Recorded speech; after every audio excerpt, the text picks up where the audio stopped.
قوم والوں کے پاس پہنچتے ہیں. قوم والوں کیا جواب دے رہے ہیں؟ اے مریم تو نے اتنا بڑا پاپ کیسے کر دیا؟ تمہارا باپ تو صحیح ہے, تمہاری ماں بھی صحیح ہے, تمہارا بھائی بھی صحیح ہے, تم نے اتنا بڑا پاپ کیسے کر دیا؟ مجھے پتا نہیں ہے, مجھے معلوم نہیں ہے تم نے اتنا بڑا پاپ کیسے کیا.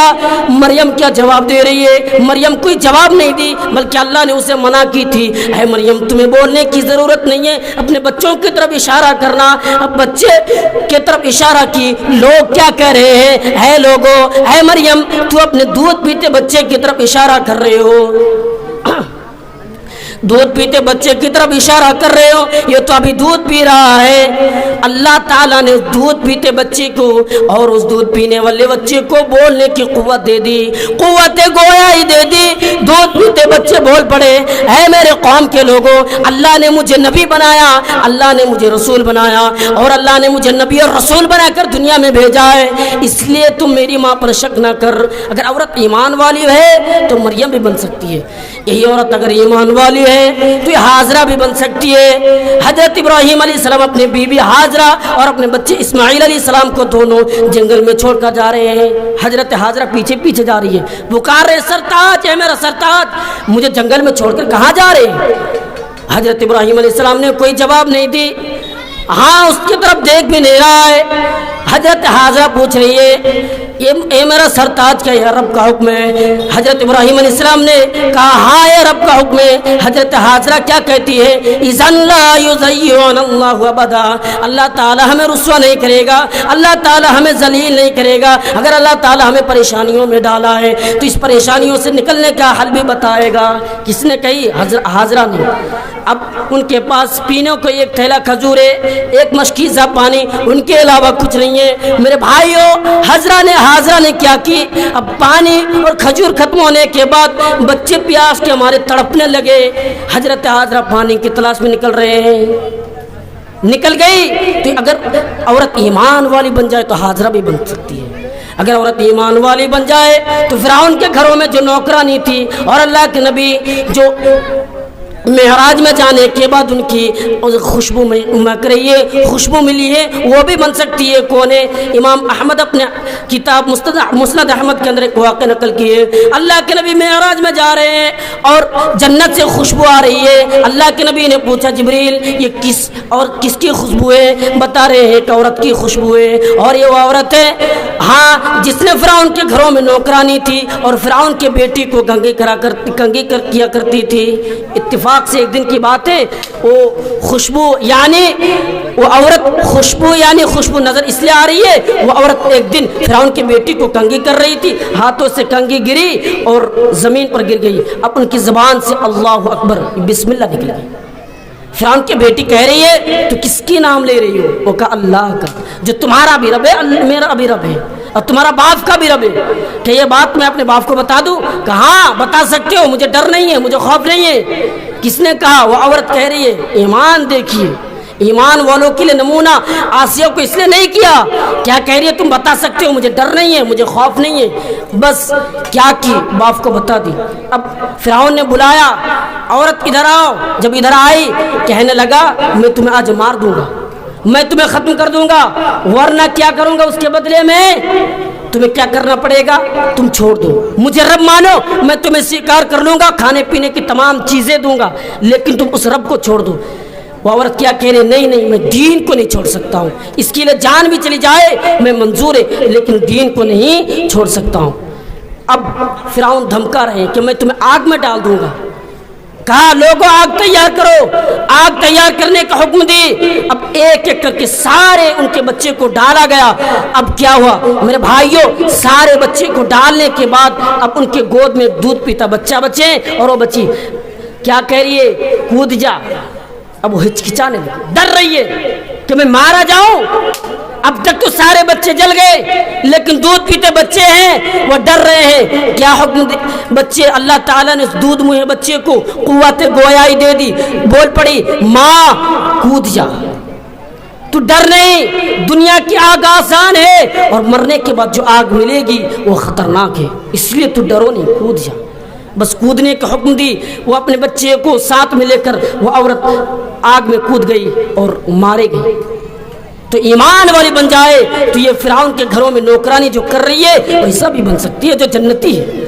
تو آئیے ایمان والوں، اور عورت اگر ایمان والی ہے تو اس دنیا کے لیے فتنہ نہیں ہے، اگر عورت ایمان والی نہیں ہے تو اس دنیا کے لیے فتنہ ہے۔ تو آئیے میں آپ کو تیسری چیز پر غور کیجئے جو معاشرہ اس لیے بھی بگڑے ہوئے ہیں کہ عورت بگڑی ہوئی ہے۔ نمبر 3، تیسری چیز معاشرہ کیوں بگڑا ہے؟ میرے بھائیوں، آج معاشرہ اس لیے بھی بگڑے ہوئے ہیں کہ آج ایک مسلمان دوسرے مسلمانوں کے اندر محبت نہیں ہے۔ جو نبی نے محبت پیدا کی تھی وہ محبت آج موجود نہیں ہے۔ آپ معاشرے کے اندر نظر ڈال کر دیکھیں، بھائی بھائی میں لڑائی، باپ بیٹے میں لڑائی، پڑوسی پڑوسی میں لڑائی، پڑوسی پڑوسی کو مار رہا ہے۔ اگر ایک پڑوسی امیر ہے ایک پڑوسی غریب ہے تو اس کو مارا جا رہا ہے، اس کو ختم کیا جا رہا ہے، اس کو دنیا سے مٹانے کی کوششیں کی جا رہی ہے۔ ہاں، کوششیں کی جا رہی ہے۔ تو اسی لیے معاشرے کو سدھارنے کے لیے اس لیے محبت پیدا کرنا ہوگا، کیونکہ قرآن کہتا ہے میں نے تمہارے اندر محبت پیدا کی۔ ایک مومن دوسرے مومن کے لیے دوست ہے، تم کیوں آج یہ کہہ رہے ہو کہ دوست نہیں ہے؟ تم یہ کیوں یہ بول رہے ہو کہ دوستی ختم ہو گئی ہے؟ نہیں، دوستی تو میں نے برقرار کی ہے، میں نے دوستی پیدا کی ہے، اور جب محبت میں نے تمہارے اندر پیدا کی ہے دنیا کی کوئی ہستی پیدا نہیں کر سکتا ہے۔ قرآن اٹھائیے، اللہ تعالیٰ فرماتا ہے وَأَلَّفَ بَيْنَ قُلُوبِهِمْ لَوْ أَنفَقْتُم مَّا فِي الْأَرْضِ جَمِيعًا۔ ہے دنیا والو، ہے دنیا میں بسنے والو،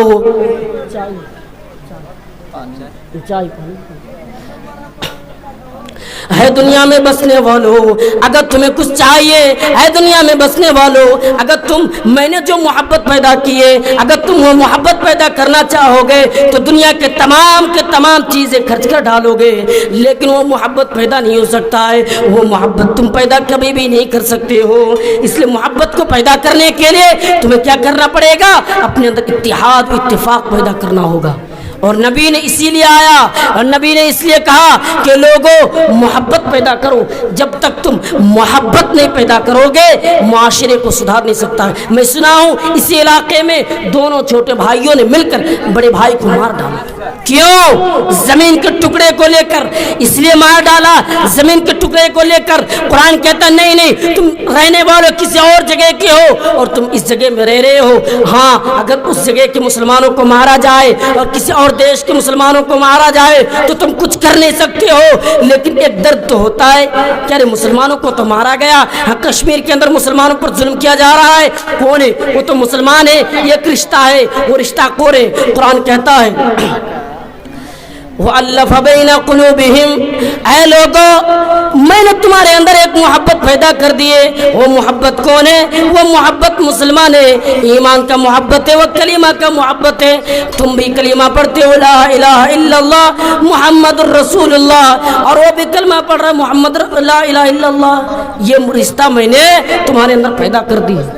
جب تک تم یہ چیز پیدا نہیں کرو گے، محبت نہیں لاؤ گے تو معاشرے کو سدھار نہیں سکتا ہے۔ اللہ کے نبی ایک مجلس میں بیٹھے ہوئے، چند صحابہ اکرام بھی بیٹھے ہوئے ہیں، اور ایک شخص آگے سے گزر رہا ہے، حضرت انس کا بیان ہے، گزر رہا ہے، وہ کھڑے ہو گئے اور کہنے لگے اللہ کے نبی یہ جو آدمی جا رہا ہے میں اس سے محبت کرتا ہوں، میں اس سے پیار کرتا ہوں اور بہت زیادہ پیار کرتا ہوں، کم نہیں بہت زیادہ۔